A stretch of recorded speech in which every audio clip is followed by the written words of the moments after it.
Haryana channel देखने वाले सभी दर्शकों का शौक मुर्गी रावना फिलहाल लिस्ट में मौजूद है उचाना शिमला और हम इनसे बात करेंगे। जो आपको बता दें मतलब उचाना में जो गर्ल्स स्कूल है, जो लड़कियों स्कूल है, वहाँ पर जो प्रिंसिपल पर जो आरोप लगे हैं उसके बारे में जानकारी लेंगे। नमस्कार आजाद जी। नमस्कार जी, आपको और आपके दर्शकों को नमस्कार। जो उचाना में राजकीय स्कूल है, जो कन्या स्कूल है, पाठशाला है, वहाँ पर जो आरोप लगाए गए हैं प्रिंसिपल को लेकर, उसमें क्या मामला है? देखो, यह इतनी निंदनीय घटना है, इसकी जितनी निंदा की जाए उतनी कम है।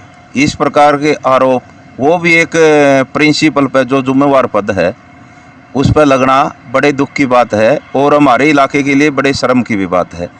और इसके प्रिंसिपल की जो भूमिका रही है, पीछे जहाँ भी पोस्टिंग रही है, इस आदमी पे इसी प्रकार के आरोप पीछे भी लगे हैं।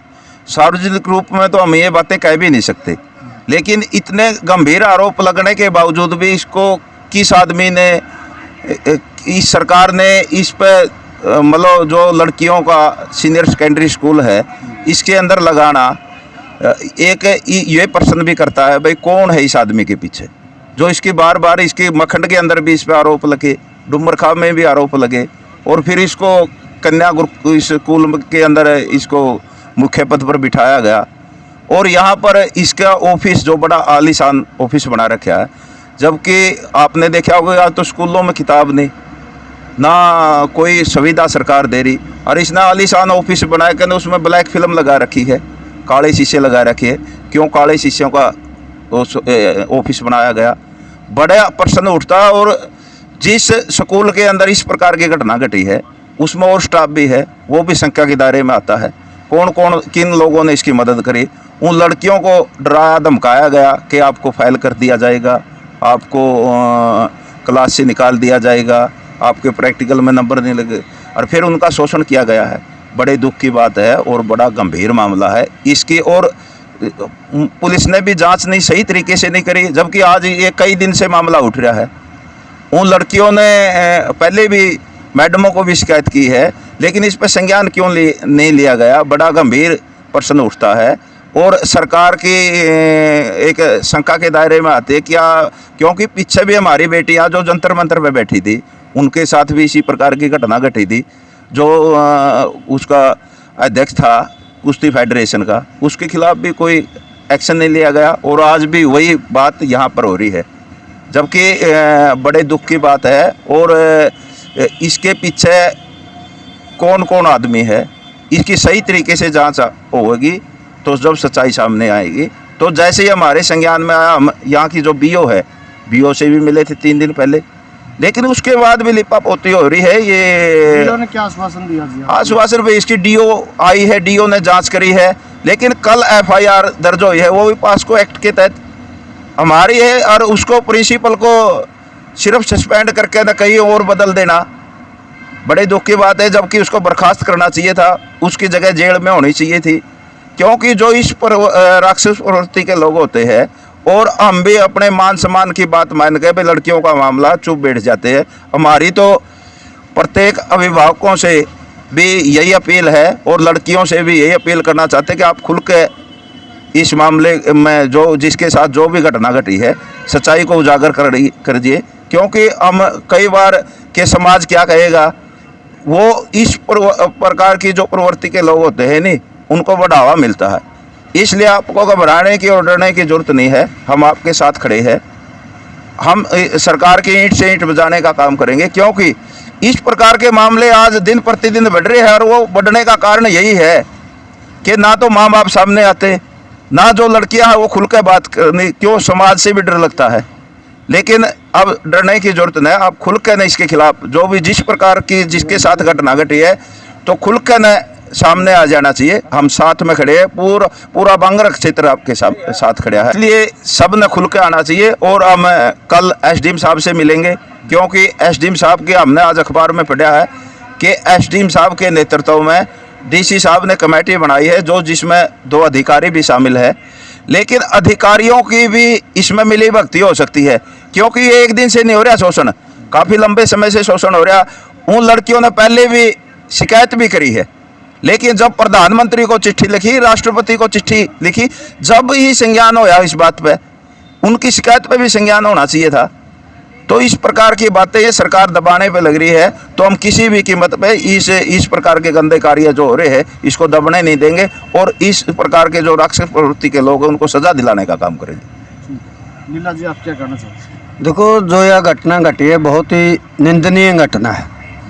और इस तरह की जो घटना है वो केवल एक स्कूल को नहीं, किसी एक लड़की ने पूरे समाज को दूषित करती है। लड़कियों का स्कूल है, उसमें इस तरह की घटना घटती है तो इसमें सीधा सा साबित होता है कि ये समाज के लोग लड़कियों को पहले ही स्कूल में कम भेजते हैं।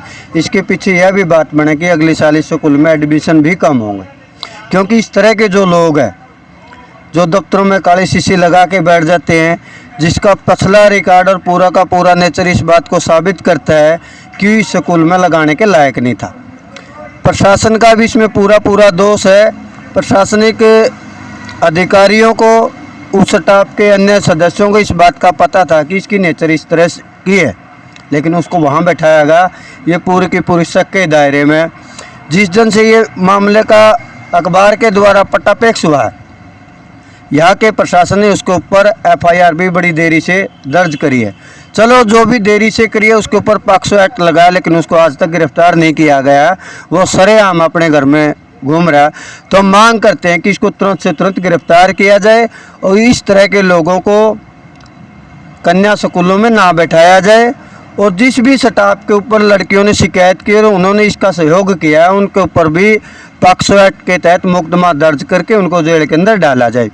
इस तरह से यदि हम 2-4 दिन इंतज़ार भी करेंगे, जांच कमेटी का क्या फैसला आता है उसको भी इंतज़ार करें, वरना हम इस पूरे क्षेत्र की एक पंचायत भी बुलाएंगे और इसको कड़ी से कड़ी सज़ा दिलवाने की कोशिश भी करेंगे। लीला जी, एक बात करते हैं, अगर जो अध्यापक जो टीचर है उसको गुरु माना गया है, अगर गुरु इस प्रकार की हरकत करता तो क्या कहोगे? अगर किस पे विश्वास किया जाए? देखो, गुरु का तो मामला ही, गुरु पहले भी रहे हैं, आज भी रहे हैं, लेकिन इस सरकार ने जो नारा दिया था बेटी बचाओ बेटी पढ़ाओ, इसने तो इस नारे को कहीं भी संपूर्ण नहीं किया। चाहे खिलाड़ियों की बात हो, चाहे अन्य क्षेत्र की बात हो, इन्होंने तो इस नारे को बदल दिया, बेटी पढ़ाओ और बेटी खाओ। स्कूल में जब बेटियों को ही खाया जाएगा तो फिर अध्यापक क्या रहेगा? क्योंकि पिछले जो भी मामले उसके ऊपर सख्त कार्रवाई नहीं, इसलिए ऐसे लोगों के हौसले लगातार बुलंद रहते हैं। आजाद जी, जो आप बता रहे हो भाई, इसका पिछला रिकॉर्ड खराब था, अगर फिर इसका पिछला रिकॉर्ड खराब था, अगर इसको गर्ल्स स्कूल में क्यों?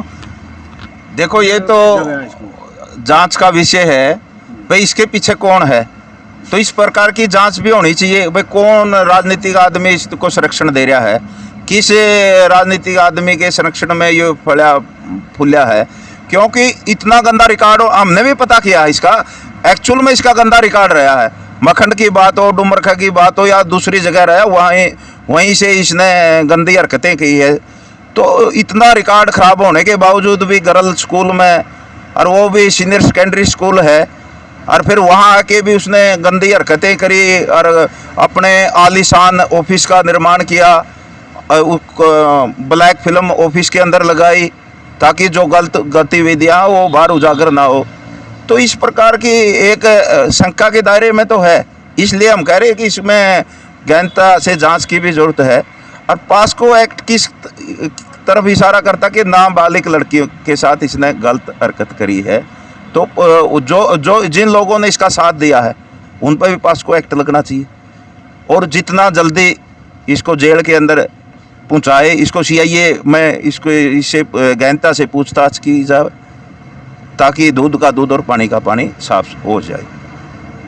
चलो जी, आपने भाई जो विचार सुने आजाद जी के जो किसान नेता करो, आपकी बात क्या रहा है इस पे कमेंट के जरिए अपनी प्रतिक्रिया जरूर दे और वीडियो को भाई ज़्यादा से ज़्यादा शेयर भी करें। तब तक के लिए वंदे मातरम, जय हिंद, जय जवान, जय किसान।